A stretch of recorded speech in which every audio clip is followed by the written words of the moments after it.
సిగ్గుందా నారా లోకేష్? కడుపు కనమే కదా తింటున్నాం.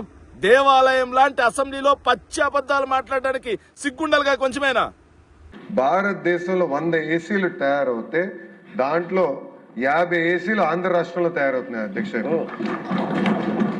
గౌరవ ఇండస్ట్రీస్ మార్చిన అధ్యక్ష టీజీ భరత్ గారు బాగా కష్టపడి డైకన్, ఎల్జీ, బ్లూ స్టార్ ఎక్స్పాన్షన్ ఇప్పుడు ఆంధ్ర రాష్ట్రంలో జరుగుతుంది అధ్యక్ష. ఈ 2 సంవత్సరాలు ఇది పూర్తి అవుతే అది 70% పెరుగుతుంది అధ్యక్ష.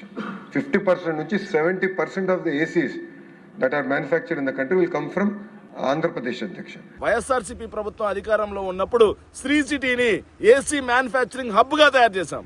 దేశంలో 2 ఏసీలు తయారవుతా ఉంటే అందులో ఒక ఏసీ శ్రీ సిటీలో నుంచి వచ్చే విధంగా వైఎస్ఆర్సీపీ ప్రభుత్వ హయాంలో అడుగులు వేశాం మేము. Blue star, Amber, Havells, Panasonic, Daikin, అదేవిధంగా ఈప్యాక్ లాంటి దిగ్గజ సంస్థల్ని ఏదైతే శ్రీ సిటీకి తీసుకొచ్చి మ్యానుఫ్యాక్చరింగ్ రెడీ చేస్తే అది ఈరోజు వచ్చి టీజీ భరత్ గారి కృషి బాగా పనిచేస్తున్నాడు అని చెప్పేసి ఆ క్రెడిట్ కూడా మీరు వేసుకునేది. ఏమన్నా బహిరంగ సభల్లో వేసుకున్నారంటే ఒక లెక్క, కానీ దేవాలయం లాంటి అసెంబ్లీలో మీ తండ్రిని మించి అబద్ధాలు మాట్లాడుతూ ఏదైతే ప్రజల దృష్టిలో ఒక విలన్లా నిలబడిపోతా ఉన్నావు, అబద్ధాల కోరుగా నిలబడిపోతున్నావు నారా లోకేష్, జాగ్రత్తగా మాట్లాడు.